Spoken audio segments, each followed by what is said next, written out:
Praise the lord. So దేవుడు గడిచిన కాలం అంతా కూడా మనం బలిష్టమైన రెక్కల కింద కాచి కాపాడి ఈరోజు మరి ఆయన యొక్క కృపలో మనందరితో కూడా మరి మాట్లాడడానికి ఆయన యొక్క స్వరాన్ని, ఆయన యొక్క పిల్లలమైనటువంటి వారి యొక్క మాటల ద్వారా మనలో ఇంకా ఆత్మీయతను ఇంకా బలపరచడానికి, మనని ఇంకా శక్తివంతులుగా చేయడానికి, ఆయన యొక్క ప్రేమ యొక్క రుచిని, లోతుని ఇంకా తెలుసుకోవడానికి దేవుడు మనకి ఇచ్చినటువంటి అవకాశాన్ని బట్టి, ఆయన ఇచ్చినటువంటి ఆధిక్యతను బట్టి దేవాది దేవునికే స్తుతులు చెల్లిస్తున్నాం. Praise lord brother. Praise lord. So మిమ్మల్ని కలుసుకోవడం చాలా సంతోషంగా ఉంది. దేవుడు మన యొక్క జీవితాల్లో జరిగించినటువంటి చాలా అద్భుతమైన మేళ్ళు, మన జీవితాల్లో ఆయన లీడ్ చేసినటువంటి విధానం, ఆయన యొక్క ప్రణాళిక, వాటన్నింటిని బట్టి దేవునికి మహిమ కలుగును గాక. సో మీ పేరు పరిచయం చేసుకుంటారు, మీ ప్రాంతం, మీ ఊరు ఏంటి అనేది? చేసుకుంటాం బ్రదర్. నా పేరు వచ్చేసి కిరణ్ బ్రదర్. నేను సింగవరంలో ఉంటాను. ఓకే. కర్నూలుకి 12 కిలోమీటర్ల దూరంలో ఉంటుంది మా ఊరు. ఇక్కడ నుంచి నేను ఈ ఊర్లోనే పుట్టి పెరిగాను మొత్తం. ఓకే. ప్రస్తుతానికి ఇంకా ఈ ఊర్లోనే సింగవరంలోనే ఉండి ఉన్నాను. ఓకే. సో క్రీస్తుతో మీకున్నటువంటి సంబంధాన్ని గురించి తెలుసుకునే దానికంటే ముందు చిన్న ప్రార్థనతో మనం మొదలు పెడదాము. ఒక ప్రార్థన మీరు చేసినట్లయితే మనము ముందుకెళ్దాం. డెఫినెట్లీ చేసుకుందాం. మమ్మల్ని ఎంతగానో ప్రేమించిన మా తండ్రి, అవును ప్రభా, ఇక్కడ చేరిన ప్రభా యేసయ్య, మా ముగ్గురిని ప్రభా తండ్రి మీరే తండ్రి ముందుండి నడిపించండి. అవును ప్రభా, మా మధ్యలో ప్రభా మీరు ఉండి మాతో మాట్లాడండి. అవును నేను ఒకరినొకరు మేము మాట్లాడుకుంటున్నాగా ప్రభా, కేవలం మీ యొక్క పరిశుద్ధాత్మ శక్తి మాత్రం మా మధ్యలో పనిచేయలాగా ప్రభా చేయండి. అవును ఎలాంటి శోధనలను తండ్రి మాకు అడ్డు రాకుండా ప్రభా నీవే తోడుగా ఎడగండి, మమ్మల్ని నడిపించండి. అవునైనా అన్నయ్య గారు ప్రభు మా కొరకు తను ఇంత దూరం వచ్చి ప్రభు మా యొక్క వివరాలన్నిటిని తెలుసుకోవాలనుకుంటున్నాడు. కానీ ప్రభు వాటన్నిటిని ప్రభు యేసయ్య మీ చేతులకు అప్పగిస్తున్నాం తండ్రి యేసయ్య. మీ యొక్క ప్రణాళికను బట్టి తండ్రి మీరే తండ్రి యేసయ్య మమ్మల్ని, మా తెలివిని ప్రభు మీ యొక్క కబంధాస్తాలకు అప్పగిస్తున్నాం నాయన. అవునైనా నీవే తోడుగా ఇవ్వండి ప్రభు. మా యొక్క నోటి ద్వారా తండ్రి మీరు మాట్లాడమని ప్రభు యేసు అతి పరిశుద్ధ నామంలో అడిగి వేడుకుంటూ ఉన్నాం తండ్రి. ఆమేన్. సో బ్రదర్, మీరు మీ జీవితంలో క్రీస్తుని ఎలా అంగీకరించారు? మీ యొక్క బాల్య దినాలు ఎలా గడిచాయి? మీ చిన్నప్పుడు రోజులన్నీ ఎలా గడిచాయి? మీరు కొన్ని మాటల్లో మాతో పంచుకుంటారా? మొదట క్రీస్తుని ఎలా అంగీకరించారు అనే క్వశ్చన్ చెప్పేదానికంటే నేను బాల్యంలో ఎలా జీవించాను అనే విషయం మాట్లాడుకుందాం బ్రదర్. నేను చిన్నప్పటి నుంచి ఇంట్లోనే ఎక్కువ ఇంట్లోనే ఉండేవాడిని బ్రదర్. బయటికి పంపించేవాడు కాదు మా డాడీ కానీ మా అమ్మ కానీ. ఎక్కడ బయటికి కానీ అట్లాంటి అలవాటు నాకు లేదనమాట. బయటికి వెళ్ళడము, ఫ్రెండ్స్తో తిరగడము అట్లాంటి అలవాట్లు మాకు లేవు. అయితే నేను ఎప్పుడు ఇంట్లో ఉన్న అట్మాస్ఫియర్లోనే పెరిగా నేను. సో నాకు కొద్దిగా బయట ఉండే అలవాట్లకి నేను కొద్దిగా దూరస్తుంది. అయితే నేను 8th క్లాస్ 7th క్లాస్ అక్కడ మొత్తం నా ఎడ్యుకేషన్ అంతా ఇదే సింగవరంలోనే జరిగింది. 1st to 10th వరకు ఇదే సింగవరంలోనే జరిగింది హై స్కూల్లో. బట్ అయితే 6th క్లాస్ వరకు 7th క్లాస్ వరకు నాకేం తెలియదు అనమాట. నేను అంతా అన్మెచ్యూర్డ్గా ఉండి ఏం పెద్దగా తెలియదు. ఓన్లీ ఇల్లు, స్కూలు, అమ్మ నాన్న, ఇంకంతా ముగ్గురు మాత్రమే తెలుసు నాకు. సో అట్లా పెరిగాను 7th 8th వరకు. 8th క్లాస్ నుంచి నేను లోకాన్ని చూడడం స్టార్ట్ చేశాను అనమాట. అంటే నాకు మెల్లమెల్లగా తెలివి రావడము, అంటే బయట లోకంలో ఎట్లా ఉంటారు, వీళ్ళు ఎలా ఉంటారు, కొంతమంది ఎలా ఉంటారంటే నటించే వాళ్ళని గమనించాను, అండ్ తర్వాత జీవించే వాళ్ళని గమనించాను నటనలో, అండ్ తర్వాత బాధపడుతున్న వాళ్ళని గమనించాను, సంతోషంగా ఉన్న వాళ్ళని గమనించాను. అలా ప్రతి విషయాలలో నేను అన్నిటిని అప్పటి నుంచి 8th క్లాస్ నుంచి నేను అబ్జర్వ్ చేసుకుంటూ వచ్చాను. అయితే అప్పటికి ఇంకా నేను దేవుడిని ఇంకా అంగీకరించలేదు. దేవుడు అంటే తెలుసు, చిన్న ఉన్నప్పటి నుంచి మా నాన్నతో పాటు మా అమ్మతో పాటు చర్చికి వెళ్ళడము, లేకపోతే ఇట్లా ప్రార్థనా మందిరాలలో ఇట్లా నేను కూడుకోవడం అట్లాంటివి జరుగుతూ ఉండేటివి. కానీ నాకు అంతగా తెలియదు అనమాట. జస్ట్ దేవుడు అంటే సండే ఒక్కటే అనుకునేవాడిని. దాని తర్వాత ఇంకా ఏ దానికి పెద్దగా ఇంట్రెస్ట్ చూపేవాడిని కాదనమాట. సండే స్కూల్ కి వెళ్ళినా కూడా పెద్దగా ఇంట్రెస్ట్ గా ఉండకుంటుండే. జస్ట్ ఆదివారం సండే స్కూల్ నేను ఇంకంతే అట్లా ఉండేటోండి అనమాట సండేస్ లో. అయితే మా నాన్నగారు అట్లా నాకు అలవాటు చేశారు. చర్చ్ అంటే ఏంది అట్లా నాకు కొద్దిగా తెలుసు. చర్చ్ గురించి ఒక్కటే తెలుసు, దేవుడి గురించి తెలియదు అనమాట. అట్లా నేను చర్చ్ లో వెళ్తూ తిరిగేవాడిని. అంత తర్వాత నేను 8th class to 9th class వచ్చేలోపు చర్చ్కి వెళ్తున్నానే గానీ సేమ్ చిన్న వయసులో నుంచి నేను ఎట్లాగైతే చర్చికి వెళ్తున్నానో సేమ్ అదే విధంగా నా 10th క్లాస్ వరకు కూడా నేను అట్లాగానే జీవించాను అనమాట చర్చ్ లో. ఎట్లా అంటే మొత్తం 8th క్లాస్ నుంచి నాకు లోకం పరిచయం అయిందని చెప్పాను కదా.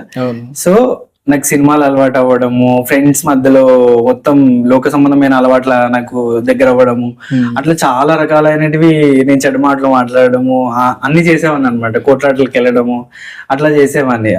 చాలా అంటే నన్ను చూస్తే ఇన్నోసెంట్ అనుకునేవారు కానీ నేను అట్లా ఉండేటోని కాదనమాట. చాలా కన్నింగ్ గా ఆలోచించి చాలా రివెంజ్ తీసుకోవడానికి నాకు ఎక్కువ అదొక ఇది అనమాట నాకు లోపల. ఎవరైనా ఏమన్నా అంటే వెంటనే అనలేను కానీ దాన్ని లోపల బాధపడుకుంటూ రివెంజ్ ని గట్టిగా ప్లాన్ చేసేవాడిని అనమాట. అట్లా నన్ను చాలా ఇదిగా నన్ను చిన్నతనంలో నుంచి 10th క్లాస్ వరకు సాతాను వాడుకున్నాడు, దేవుడు తెలియని ఆ టైంలో. అండ్ తర్వాత నేను 9th క్లాస్ 10th ఆ మధ్యలో ఉన్నప్పుడు నాకు సహవాసంలో పద్మ సిస్టర్ అనే ఒక సిస్టర్ నాకు పరిచయం అయ్యారు. అప్పటి వరకు కూడా తెలుసా ఆవిడ, నాకు చర్చిలో చూసేవాడిని రెగ్యులర్ గా. బట్ ఏమంటే నేను పట్టించుకునే వాడిని కాదనమాట. ఒకరోజు ఆ సిస్టర్ వచ్చి చెప్పింది అనమాట, ఇట్లా సంగతి ఎవ్రీ థర్స్డే మన చర్చ్ లో యూత్ మీటింగ్స్ జరుగుతాయి, దాంట్లో కూడా అటెండ్ అవ్వు, ఇంకా పెద్దవాడు అవుతున్నావు కదా, నీకు లోకం పరిచయం అవుతుంది కదా, సో నీకు తెలుస్తుంది లోకం అంటే ఎట్లా ఉంటది, నువ్వు ఇక్కడ ఎట్లా జీవిస్తున్నావు అక్కడ ఎట్లా జీవిస్తున్నావు తెలుస్తుంది నీకు అని చెప్పి చెప్పింది అనమాట ఆ రోజు. అయితే ఆ సిస్టర్ చెప్పేదానికంటే ముందు ఒక 2-3 months బ్యాక్ మా అక్క పెళ్లి జరిగింది. మా అక్క పెళ్లి జరిగితే నాకు అప్పుడు కల్వర్ టెంపుల్ గురించి తెలుసు కదా మీకు, సతీష్ కుమార్ గారి, ఆయన గురించి నాకు బాగా తెలుసు అనమాట. అప్పుడు నేను మా అక్క పెళ్లి జరిగిన తర్వాత అదే హైదరాబాద్ లో మా చిన్న మావయ్య ఉండేటోడు అనమాట. అక్కడికి వెళ్ళి ఇంకా అక్కడ సతీష్ కుమార్ వాళ్ళ చర్చ్ కి అలవాటు అయ్యాను అనమాట. చూసింది నేను హైదరాబాద్ లో ఒక్కసారి, కానీ నేను హైదరాబాద్ నుంచి కర్నూలుకి వచ్చిన తర్వాత, అది రిటర్న్ మనం ఇంటికి వచ్చిన తర్వాత నేను సతీష్ కుమార్ గారికి అట్రాక్ట్ అయ్యానమాట. అంటే అతని మెసేజెస్ కి, అతని కొన్ని ఉంటాయి అనమాట యూట్యూబ్ లో పచ్చి నిజాలు అని కొన్ని యూట్యూబ్ వీడియోస్ ఉంటాయి, అట్లాంటి వాటికి నేను ఎక్కువ అట్రాక్ట్ అయ్యాను అనమాట. అంటే ఎట్లా అంటే సూటిగా మాట్లాడినట్టు, కొద్ది గుచ్చి మాట్లాడినట్టు అనిపించేది నాకు కొన్ని వర్డ్స్. అట్లా నేను ఏం చేస్తానంటే అతని గురించి తెలుసుకొని వెళ్ళడం అలవాటు చేసుకున్నాను. తర్వాత కొన్ని రోజులకి ఈ సిస్టమ్ నాకు పరిచయం అయింది చర్చిలో పరిచయం అయిన తర్వాత, ఇట్లా మన చర్చిలో కూడా మంచిగా జరుగుతుంది యూత్ మీటింగ్, సో తప్పక రండి మీరు అని నాకు ఇన్విటేషన్ ఇచ్చింది. అయితే సర్లే అని చెప్పి చూద్దామని చెప్పేసి ఒకరోజు వచ్చాను. అయితే నేను మొదట నాకు అప్పటి వరకు ఏ మైండ్ సెట్ లో ఉన్నానంటే నేను మొత్తం సతీష్ కుమార్ గారి మైండ్ సెట్ లోనే ఉన్నాను. అక్కడికి వచ్చిన తర్వాత ఆ రోజు నేను థర్స్డే మీటింగ్ అటెండ్ అయిన తర్వాత నేను విన్న వాక్యం నాకు సతీష్ కుమార్ గారి వాక్యంకి రిలేటెడ్ గా అనిపించింది. అంటే సేమ్ నాకు విన్న విధంగానే అనిపించింది. అంటే ఇక్కడ సుటిగానే మాట్లాడినట్టు అనిపించింది, నేను సతీష్ కుమార్ దగ్గర విన్న మాటలు కూడా అక్కడ అట్లే అనిపించింది అనమాట. ఓకే, బాగా నచ్చిందని చెప్పేసి నేను దేవుడికి ఇంప్రెస్ కాలేదనమాట, వాళ్ళ మాటలకి ఇంప్రెస్ అయ్యేటోను అనమాట, మనుషుల మాటలకి. అట్లా నేను మనిషి మాటకి ఇంప్రెస్ అయ్యి అప్పటి నుంచి నేను చర్చికి రావడం మొదలు పెట్టాను. అది నామకార్థంగానే మొదలు పెట్టాను, మనస్ఫూర్తిగా ఏం రాలేదు. కానీ రాను నాకు ఏమైందంటే నేను దేవుడికి దగ్గర అవుతున్నాననే విషయం నాకు ఒకటే గుర్తుంది, కానీ నేను లోకానికి ఆటోమేటిక్ గా దూరం వెళ్ళిపోయాను. సో నేను చాలా దేవుని తెలుసుకోవడం స్టార్ట్ చేశాను అనమాట. సో నాకు ఆ అక్క పిలవకపోయింటే ఆ రోజు యూత్ మీటింగ్ కి, నేను ఈ రోజు ఇలా మీ ముందు ఉండేవాడిని కాదు. ఓకే, సో నిజంగా చాలా సంతోషం. దేవుడు ఎవరినో ఒకరిని వాడుకొని ఆయన సన్నిధికి నడిపించుకుంటూ ఉంటాడు. అలాగా చాలా అద్భుతం బ్రదర్. అది బేసిక్ మనకి బైబిల్లో ఒక సందర్భం ఉంది 10 మంది కుష్ఠరోగుల గురించి. ఈ 10 మంది కుష్ఠరోగుల గురించి ఏంటనంటే, యేసుక్రీస్తు మీ శరీరాన్ని వెళ్ళి ఒకసారి మీ యాజకుల్ని చూపించుకోండి అని చెప్పేసి చెప్తాడు. వాళ్ళు వెళ్ళే దారిలోనే వాళ్ళకి కుష్టు మానిపోయి శరీరం అంతా కూడా చాలా చక్కగా తయారవుతుంది.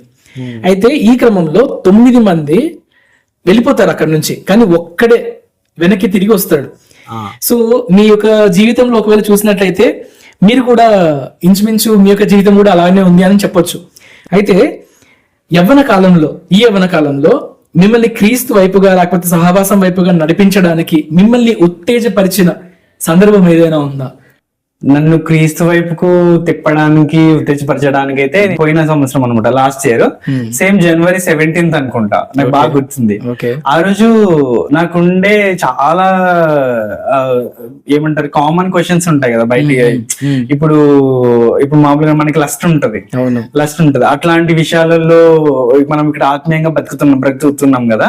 అయితే ఒకవేళ మనము అంటే నాకేదో సిల్లీగా క్వశ్చన్స్ అనిపించేది కదా, దానిలో నేను ఆ రోజు నేను డిస్కస్ చేసిన తర్వాత ఒక బ్రదర్ తో, ఆ బ్రదర్ వల్ల నాకు నిజంగానే అక్కడ నాకున్న క్వశ్చన్స్ కి చాలా వరకు నా మైండ్ అప్పటి వరకు మొత్తం భారం ఆ రోజు తొలిగిపోయింది అనమాట. అట్లా నేను ఆ రోజు 2-3 క్వశ్చన్స్ కి నా ఆన్సర్స్ అన్ని దొరికిపోయాయి నాకు. అట్లా నేను లస్ట్ విషయంలో నేను చాలా ఇబ్బంది పడేటోను అనమాట. ఎందుకంటే నేను పెరిగే కొద్దీ నా బాడీ నాకు కంట్రోల్ ఉండేది కాదనమాట. సో ఎట్లా నేను కంట్రోల్ చేసుకోయేది అని చెప్పి నేను ఎవరైనా అడగాలంటే కూడా అది నాకు షేమ్ అనిపించేది. ఎందుకంటే మన లోపల విషయాలు చెప్పుకోవాలంటే చాలా సిగ్గేస్తుంది కదా. అట్లా నేను ఒకరికి చెప్పుకుంటాను ఎవరికి, దేవుడికి. అది 4 గోడల మధ్య దేవుడికి ఒక్కటే చెప్పుకోగలం. అట్లా బయట వాళ్ళకి ఎవరికైనా చెప్పాలంటే నేను చాలా సిగ్గుపడే ఉన్నాను అనమాట. మొదటిగా భయపడేవాడిని, అరే ఈ అబ్బాయి కూడా ఇట్లాంటివి ఉంటాయేమో అని చెప్పి అనుకుంటారని చెప్పేసి నేను చాలా భయపడేటోని. కానీ నాకు దినానికి ఆ అబ్బాయి ఆయనతో ఏర్పడిన అనుబంధాన్ని బట్టి నేను ఓన్ గా తీసుకున్నాను. నేను ఆ బ్రదర్ ని తీసుకుని నేను అన్ని అడిగేసాను అనమాట. సో ఇట్లా ఉంది, నాకు ఇట్లా అనిపిస్తుంది, నాకు ఇట్లా నాకు లోపటి నుంచి ఇట్లా ఫీలింగ్స్ వస్తున్నాయి, so how do I control అని నేను అడిగాను అనమాట. అడిగితే మొత్తం నాకు ఒక బుక్ పరిచయం చేశాడు ఆ బ్రదర్. జాక్వన్ అన్నది ఒకటి, ప్రేమ పెళ్లి సెక్స్ అని ఒక బుక్ ఉంటది. ఆ బుక్ నాకు చెప్పారు అనమాట. ఆ బుక్ నేను చదివిన తర్వాత ఆ బుక్ లో ఆ ప్రేమ పెళ్లిది నేను పక్క పెట్టాను, కానీ నాకు కావాల్సింది లస్ట్ గురించి కదా. నేను ఏదైతే నేను ఇబ్బందులు ఉన్నానో దాని గురించి నేను చదవడానికి అని చెప్పి మొత్తం ఆ సెక్స్ గురించి మొత్తం చదివాను. నేను చదివిన తర్వాత నాకు నిజంగా లిటరలీ చాలా క్వశ్చన్స్ ఉండేవి లస్ట్ మీద. మనం ఎట్లా ఉండాలి, ఒకవేళ బయట అన్యస్తులు ఎట్లా ఉంటారు వాటి విషయాలలో అని చెప్పి. నిజంగానే అది ఎంత పవిత్రమైనదో దేవుడు దాన్ని ఎంత పవిత్రంగా తీర్చిదిద్దాడో, మన మన శరీరాల్లో పెట్టాడో, మన లైఫ్ లో ఉంచాడో నాకు అది చదివిన తర్వాత అర్థమైంది. అప్పటి నుంచి నిజంటే లాస్ట్ విషయానికి వస్తే నాకు చాలా వరకు నేను జయించానని అనుకుంటాను నేను దాన్ని. అట్లా నాకు అది బాగా ఉత్తేజంగా అనిపించింది అనమాట. సో మీరంటే నాకు బాగా ఆకర్షిస్తున్నాయని నేను ఏదైతే నేను చిన్నప్పటి నుంచి నాకు తెలిసిన దగ్గర నుంచి నేను దాని నుంచి ఇబ్బంది పడ్డానో, ఆ ఇబ్బంది నాకు పోయేసరికి నాకు చాలా హ్యాపీ అనిపించింది. సో నాకు అట్లా ఇంట్రెస్ట్ వచ్చింది, ఇంకా బాగా ఇంట్రెస్ట్ వచ్చింది అనమాట. ఓకే. సో ఆశపడే ప్రాణాన్ని దేవుడు తృప్తిపరుస్తాడు. సో ఆ క్రమంలో మీ యొక్క ఆశ అంటే ఈ లోకంలో మనకి చాలా ఆశలు ఉంటాయి, అయితే వాటిల్లో ఆత్మీయ సంబంధమైనటువంటి ఆశల్ని అనేది మనం అంటే బలహీనతలు ఏవైతే ఉంటే వాటి నుంచి మనం బలపడడానికి దేవుని సన్నిధిలో మనం వచ్చి, ప్రభువా నాది సమస్య ఇది, నా బలహీనత ఇది అని ఆయన దగ్గరికి ఒకవేళ వచ్చినాము అని అంటే సమాధానం ఇచ్చేవాడు నిజంగా దేవుడే. చాలా లిటరల్ గా బ్రదర్ మీరు చెప్పినట్లు ఈ కాలంలో చాలా మంది యవనస్తులు ఫేస్ చేస్తున్న ఎక్స్పీరియన్స్ అవుతున్న ఒక ఇబ్బంది, బయటకి చెప్పుకోలేరు. అవును, బయట పడలేనటువంటి ఒక బలహీనత ఏదైనా ఉందంటే అది లస్టే. సో నిజం చెప్పాలనంటే యాక్చువల్ గా మనకి బైబిల్లో కూడా ఉంటుంది, చాలా ఈ లోకంలో ఉన్న చాలా రకాల బలహీనతలు మన పై శరీరానికి హాని చేస్తాయి, కానీ లస్ట్ అనేది మాత్రం మన అంతరంగ శరీరానికి హాని చేస్తుంది. సో నిజంగా బయట పడాలి అని అంటే మరి దేవుని సన్నిధిలో మనం కనిపెట్టుకొని ఉండాలి. దేవుడు మనతో మాట్లాడిన మాటల్ని గట్టిగా పట్టుకోవాలి. మనము ఆశతో ముందుకు వెళ్ళినామంటే దేవుడు ఆ ముళ్ళుని తీసేస్తాడు అనే దానికి ఇది ఒక సాదృశ్యం. చాలా సంతోషం బ్రదర్. ఇప్పుడు మీరు ఇందాక చెప్పిన దాని ప్రకారము ఒక బలహీనతలో నుంచి మనం బయటికి వచ్చాము అని చెప్పేసి అనంటే, మనము క్రీస్తు యొక్క ప్రేమను లోతుగా రుచి చూస్తే తప్ప బయటికి రాలేము, ఈ లోకాన్ని వదిలిపెట్టలేము. ఒకవేళ అలా గనక ఈ లోకాన్ని ఇంకా వదిలిపెట్టాలి అని చెప్పేసి నీ క్రీస్తు ప్రేమను రుచి చూడకుండా ఒకవేళ మనం ప్రయత్నించడమంటే అది మన సొంత ప్రయత్నం అవుతుంది, కానీ బహుశా అక్కడ దేవునికి సహాయాన్ని ఆయన శక్తిని మనం ఆశ్రయించిన వాళ్ళమైతే మాత్రం కాదు. సో ఇప్పుడు మీరు మీ యొక్క బలహీనతల నుంచి మీరు బయట పడడానికి మీరు దేని యొక్క వాక్యాన్ని చదవటం గానీ, ప్రార్థన చేసుకోవడం గానీ, ఆ ఆసక్తిని మీరు చూపించారంటే ఈ క్రమంలో ఖచ్చితంగా మీరు క్రీస్తు యొక్క ప్రేమ యొక్క రుచిని చూసి ఉంటారు. అయితే ఒక చిన్న ప్రశ్న, క్రీస్తు యొక్క ప్రేమను మీరు పొందుకున్న తర్వాత, ఆయన యొక్క ప్రేమను రుచి చూసిన తర్వాత, ఇప్పుడు మనము క్రీస్తుకి అప్పున్న వాళ్ళం అవుతాం బేసిక్ గా. సో మనం ఇప్పుడు ఆ అప్పుని ఎలా తీర్చాలి అని అంటే, క్రీస్తుల ఇతరులను క్షమించి ఇతరులను ప్రేమించగలిగితేనే దేవుని యొక్క రుణాన్ని మనం తీర్చుకున్న వాళ్ళం అవుతాం. సో ఆ క్రమంలో భాగంగా మీరు మీ జీవితంలో యేసుక్రీస్తులా క్షమించి ప్రేమించిన సందర్భాలు చాలానే ఉంటాయి, అనుభవాలు. వాటిల్లో ఏదైనా ఒకటి పంచుకోగలరా? పంచుకుంటాం బ్రదర్. అయితే నా జీవితంలో నేను యేసుక్రీస్తులా ప్రేమించి అతని లాగానే నేను క్షమించిన నాకు బాగా గుర్తుండిపోయే ఒక విషయం నా జీవితంలో జరిగింది. ఓకే. నా ఇంటర్ పూర్తయిన తర్వాత నేను డిగ్రీలో జాయిన్ అయ్యాను, ఓపెన్ డిగ్రీలో. ఓకే. జాయిన్ అయిన తర్వాత నేను ఓపెన్ లో ఉన్నాడు కాబట్టి ఇంటి వాళ్ళకు చేదోడు వాదోడుగా ఉండడానికి నేను ఏం చేసేవానంటే ఆటో తోలేవాను అనమాట. ఆటో తోలే క్రమంలోనే నాకు ఈ సంఘటన ఎదురైంది అనమాట. ఒక దగ్గర నేను ఆటో ఆపుకొని జస్ట్ ఉన్నాను రోడ్ సైడ్. ఓకే. ఇంకొక సేమ్ అదే ఆటో అతను వచ్చాడు అనమాట. వచ్చి నా తప్పేం లేకపోయినా అతను నాతో గొడవ స్టార్ట్ చేశాడు. ఓకే. నా తప్పేం లేకపోయినా అతను నాతో గొడవ స్టార్ట్ చేసిన తర్వాత నేను అక్కడికి చాలా కంట్రోల్ గా ఉన్నాను. నేను ఎందుకంటే అంత కంట్రోల్ గా నేను మొదటిగా మీరు చెప్పారు కదా ఎట్లా నువ్వు అతని ప్రేమ చూపించావు, క్రీస్తు ప్రేమ అని. నేను చాలా రోజుల వరకు నేను నా ఎక్స్ప్రెషన్ ని నేను బయటకు చూపించేవాను అనమాట. నా కోపాన్ని కానీ నా ఉగ్రం కానీ అట్లా చూపించేవాను. అయితే నేను 2020లో ఒక స్కిట్ వేసాను నేను. యేసుక్రీస్తు సిలువ మోసే స్కిట్ నేను వేసాను అనమాట. ఆ వేసిన స్కిట్ లో అక్కడ యేసుక్రీస్తులో నటించింది నేనే. అయితే అక్కడ నేను ఆ సిలువను మోస్తూ అక్కడ నేను స్కిట్ చేయాలి. అట్లా చేశాను. నేను చేసిన తర్వాత లిటరల్ గా యేసుక్రీస్తు సమ్ అవర్స్ దానిపైన ఉన్నాడు. నాకు అంత పర్టికులర్ గా తెలియదు ఎన్ని అవర్స్ అని చెప్పి ఉన్నాడు సిలువ పైన. కానీ నేను ఒక 20 minutes ఉన్నానేమో అంతే సిలువ పైన, చేతులు చిందించకుండా అట్లా ఉన్నాను.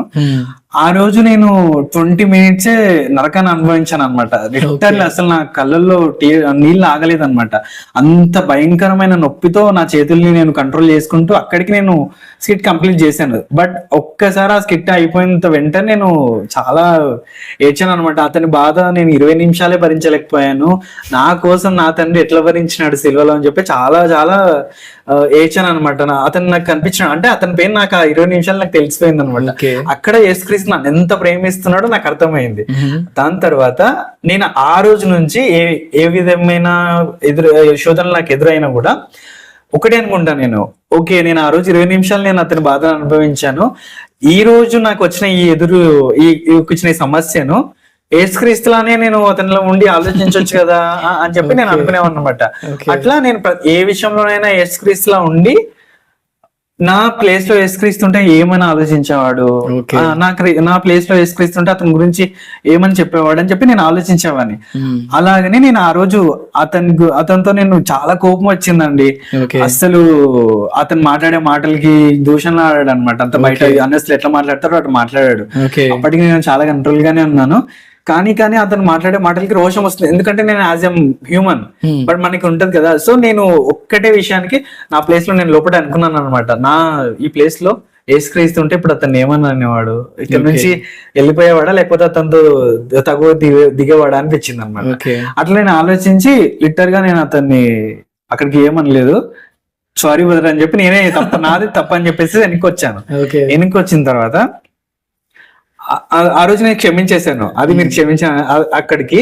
అయితే ఒక రోజు నేను మా అక్కని పికప్ చేసుకొని వస్తున్నాను హైవేలో. వస్తుంటే సేమ్ పర్సన్ రాత్రి పూట దగ్గర 10 అవుతుందేమో నిలబడి ఉన్నాడు ఒక్కటే, అదే ఆ రోడ్ లో ఒక్కటే నిలబడి ఉన్నాడు. హైవేలో వస్తున్నాను నేను.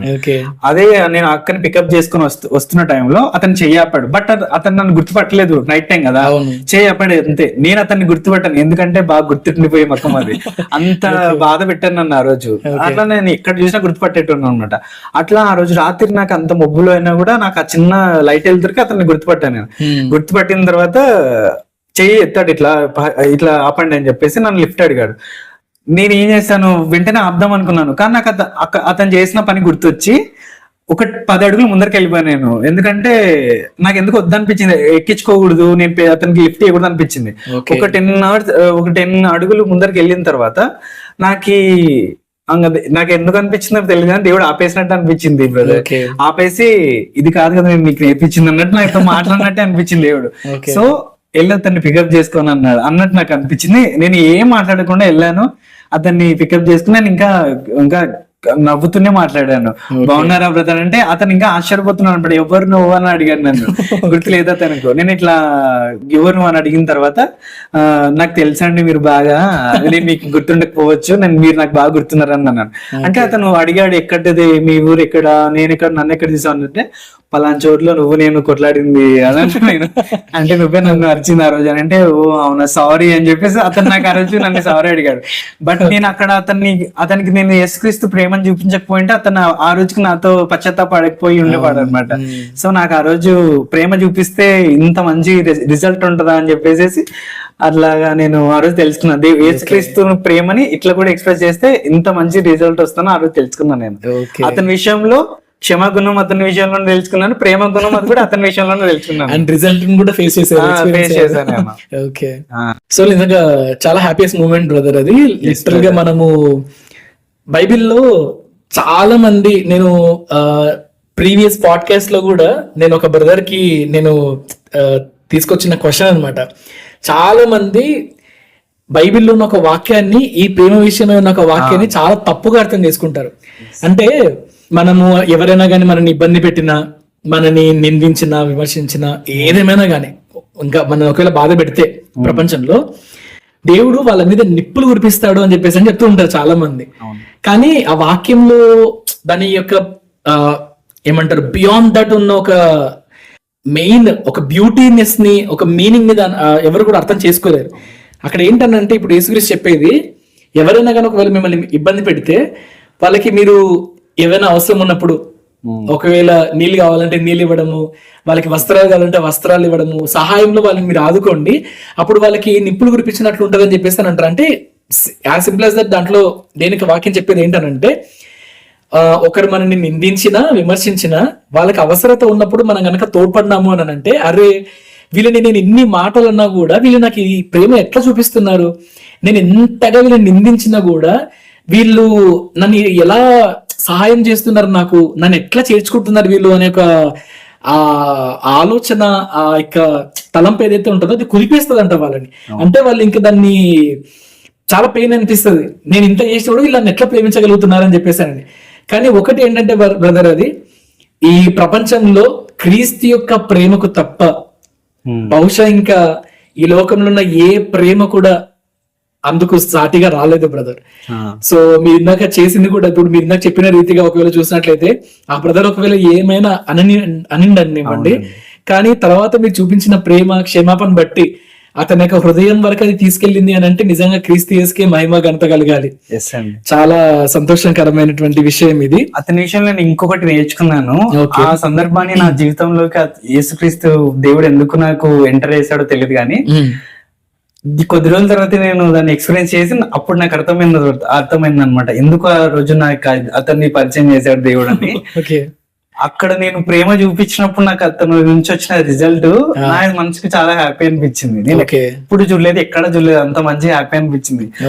ఆ రోజు నుంచి నేను నాకు తెలియకుండానే నేను అందరి మీద ప్రేమ చూపించడం స్టార్ట్ చేశాను. సో నేను అట్లా చూపించి చాలా మందికి దగ్గర అయిపోయాను అనమాట. ఇంట్లో వాళ్ళకి గానీ, బంధువులకు గానీ, ఫ్రెండ్స్ గానీ చాలా దగ్గర నేను నాకు కోపడ్డం రాదు అసలు. అంటే రావదని కాదు, నేను కోపడ్డాలని ప్రయత్నించినా కూడా నాకు ఎందుకు అది గుర్తుంది అనమాట. వెంటనే వాళ్ళు తిట్టినా నవ్వు వస్తుంది, నన్ను కొట్టడానికి వచ్చినా నవ్వు వస్తుంది. ప్రేమ చూపించాలి, అదొక నా దగ్గర ఉన్న ఒకటే ఒక ఆయుధం బ్రదర్. సో అతనికి దేవుడి దగ్గర ఉన్న ప్రేమను మించింది ఇంకేది లేదని నేను బలంగా ఆ రోజు నుంచి అతని దగ్గర నమ్మాను. Okay, and one more thing, ఇప్పుడు మీరు నాకు చెప్పిన దాంట్లో ఒక సెన్సిటివ్ హార్ట్ ఉంది చూసారంటే, ఇప్పుడు బేసిక్ గా మనం ఏదైనా ఒక హీట్ పాన్ పైన మనం చేయబెట్టామనుకోండి, మనకు ఒక 5 minutes 10 minutes అవ్వదు, మనం దాన్ని సెకండ్స్ లో మనకి అయిపోతుంది కదా. అలాగనే మీ విషయంలో కూడా మీరు ఒక 10 అడుగులు ముందుకు వెళ్ళిపోయినా కూడా వదిలేసేసి వెంటనే మళ్ళీ దేవుడి యొక్క మాటల స్వరాన్ని మీరు వినడము, మళ్ళీ వెనక్కి రావడం అని అంటే నిజంగా దేవుడు మనతో చాలా సంధిస్తుంటారు. ఆయన స్వరాన్ని మనం ఎలా వినాలి అని అంటే అంత సెన్సిటివ్ గా మనం వినాలి అనే విషయం మీ యొక్క అనుభవం ద్వారా అర్థమవుతుంది. చాలా సంతోషకరం బ్రదర్ అది నిజంగా. ఇంకొక క్వశ్చన్కి వెళ్దాము. చెప్పండి బ్రదర్. ఇప్పుడు మనము అంత్య దినాల్లో ఉన్నాం బ్రదర్. సో బేసిక్ గా సాతాను చాలా మందిని చాలా రకాలుగా శోధిస్తుంటాడు. ఎవరిని మృంగాలా అని చెప్పేసానని వాడు ఆకాశ మండలాల్లో తిరుగుతూ ఉంటాడు అనమాట, వెతుకుతా ఉంటాడని దేనికి వాక్యం చెప్తుంది కదా మనకు. ఇప్పుడు బేసిక్ గా వాడి మెయిన్ టార్గెట్ ఏంటి అని అంటే ఏ యవనస్తులైనా ఎవరినైనా కానీ పాపంలో పడేయడము, లేకపోతే ఆ శరీరాన్ని బలహీనమైనటువంటి కట్లతో బిగించడము, లేకపోతే ఇంకా ఇతరత్ర ఏవైతే ఉంటాయి ఈ లోకంలో అవన్నీ కానే కదా అసలు. మన టార్గెట్ అసలు కానే కదా. అది మెయిన్ టార్గెట్ సాతానుకు ఉన్నది ఏంటి అని అంటే మనలో ఉన్న సమాధానాన్ని, శాంతిని, నెమ్మదిని, విశ్వాసాన్ని, నమ్మకాన్ని పోగొట్టడమే. ఇవన్నీ టార్గెట్ చేసి అల్టిమేట్ గా దేవుడి నుంచి వీళ్ళని దూరం చేయాలి. అంతే, ఇంకా అసలు అల్టిమేట్ ఇంకా టార్గెట్ అదే ఇంకా. సో ఇప్పుడు ఈ ప్రయాణంలో చాలా బాధలు, ఎన్నో ఇబ్బందులు మీరు ఎదుర్కొనే ఉండింటారు. వాటి నుంచి బయటపడడానికి ప్రపంచంలో చాలా మార్గాలు ఉన్నాయి, దారులు ఉన్నాయి. వాటిల్లో మీరు ఏ దారిని ఎంచుకున్నారు, అది ఎలా? నాకు ఎదురైన సమస్యలకి నేను ఎంచుకున్న దారి లోక సంబంధమైన దారి అయితే కాదు బ్రదర్. ఎందుకంటే దేవుడు అంటాడు కదా, లోకాన్ని అదే పెంటతో పోల్చుకోవాలని చెప్పి. సో నేను ఆ విషయంలో అయితే ఫుల్ క్లారిటీతో ఉన్నాను. అది నాకు ఎంత ఉపశమనాన్ని ఇచ్చినా కూడా లోకం నుంచి వచ్చే ప్రతి ఒక్క అదే నాకు రిజల్ట్ నేను సులువుగా ఉంటుందని చెప్పేసి నాకు ఇబ్బంది తొలగిపోతుందని చెప్పేసి నేను లోకాన్ని ఆశ్రయించవచ్చు. బట్ దేవుడిని నేను తెలుసుకున్న తర్వాత, దేవుడికి నేను పరిచయం అయిన తర్వాత శ్రమలు లేని నా జీవితం ముందరికి సాగదని చెప్పి నాకు అర్థమైపోయింది. అర్థమైన తర్వాత నేను సమాధానమైనా దేవుని దగ్గరే వెతుక్కోవాలి, నా శ్రమనైనా దేవుడే నాకు చూపించాలి. సో శ్రమలు అతని పర్మిషన్ లేదు నా జీవితంలోకి అలో కావు. సో గాయని రేపువాడైనా గాయని మానువాడైనా. సో ఆ విధంగా నేను నాకు ఎదురైన విషయాల్లో ప్రతి దాంట్లో నేను దేవుడిని అడిగానండి. ఇంకా చాలా విషయాలలో మనుషులని ఆశ్రయించకూడదని నేను ఒక మెసేజ్, అదొక వాక్యం నాకు వెంటాడుతూ ఉంటది అప్పుడప్పుడు. నేను చాలా విషయాలు నేను ఆత్మీయమైన సంబంధమైన బ్రదర్స్ ని గానీ సిస్టర్స్ ని గానీ కలిసినప్పుడు వాళ్ళ ఆన్సర్స్ నుంచి వచ్చే నాకు అదే వాళ్ళకు నేను అడిగిన క్వశ్చన్స్ లో వాళ్ళ నుంచి వచ్చే ఆన్సర్స్ బట్టి కూడా నాకు డౌట్ వచ్చేదన్నమాట. ఓకే, ఇతను ఆత్మీయమైన వ్యక్తి ఈమె కూడా ఆత్మీయ వ్యక్తి అని అనిపించేది. బట్ ఏమంటే దేవుడు ఒకటే మాట, మనుషులని ఆశ్రయించకూడదు అని అంటాడు. అది ఆత్మీయులైనా అన్యస్తులైనా అని నాకు ఒక డౌట్ ఉండేది. కానీ అనంత జ్ఞాని మన దేవుడు. సో వీళ్ళు ఎంత ఆత్మీయులైనా దేవుడికి మించి మాత్రం చెప్పలేదు, దేవుడికి మించి మాత్రం ఆన్సర్ ఇవ్వలేరు నాకు అని చెప్పి. ఒకవేళ నేను వాళ్ళని వెళ్ళి అడిగినా కూడా నాకు టెంపరీగానే నాకు ఉపశమనం కలుగుతుంది నాకున్న సమస్యలలో. కానీ నేను కంప్లీట్ గా మొత్తం పర్మనెంట్ గా నేను ఆ బాధల నుంచి బయటికి రావాలి అని అంటే నేను దేవుని మాత్రమే ఆశ్రయించాలనేది బాగా నేను గుర్తించానండి. ఓకే, సో మీ ఒంటరితనంలో అయినా కానీ బాధల్లో అయినా కూడా మీరు ఎంచుకున్న మార్గం దేవుడే. ఓకే, ఇప్పుడు బేసిక్ గా మనము ఈ యవ్వన కాలంలో పట్టబడిన తర్వాత కూడా మనం చాలా అడ్డంకులను ఎదుర్కొంటూ ఉంటాం మనము. ఎందుకు అని అంటే ఇప్పుడు ఒకటి కాదు రెండు కాదు బ్రదర్. ఇప్పుడు ఎలాగంటే చాలా మంది లైక్ ఈ లోక సంబంధమైన స్నేహితులు అయి ఉండొచ్చు. ఎలాంటివి అని అంటే ఇప్పుడు సంఘానికి వెళ్తూ ఉన్నాము అని చెప్పేస్తారంటే దీనికి పరిచర్యలు మనం వాడబడుతున్నామన్న కూడా ఒకవేళ వయసు మళ్ళిన వాళ్ళకి ఒకవేళ రాకపోవచ్చేమో, కానీ యవ్వనస్తుల్లో ఉన్న వాళ్ళకైతే మాత్రం చాలా ప్రాముఖ్యంగా కొన్ని మాటలు ఎదురవుతూ ఉంటాయి. ఎప్పుడు లేని ఇప్పుడు వెళ్ళిపోతున్నావు, ఇంతవరకు ఎలా ఉన్నావు ఇప్పుడు వెళ్ళిపోతున్నావు అని చెప్పేసి వెనక్కి లాగే మాట్లాడమాట. ఇట్లాంటివన్నీ పరిశుద్ధుడు అయిపోయాడు. సో ఇంకొకటి ఏంటంటే దేవుని యొక్క వాక్యాన్ని కూడా చాలా మరి ముఖ్యంగా అంటే ఇవన్నీ మాటలు మనం సమాజంలో స్నేహితుల నుంచి మనం ఎదుర్కొంటాం అనుకోండి.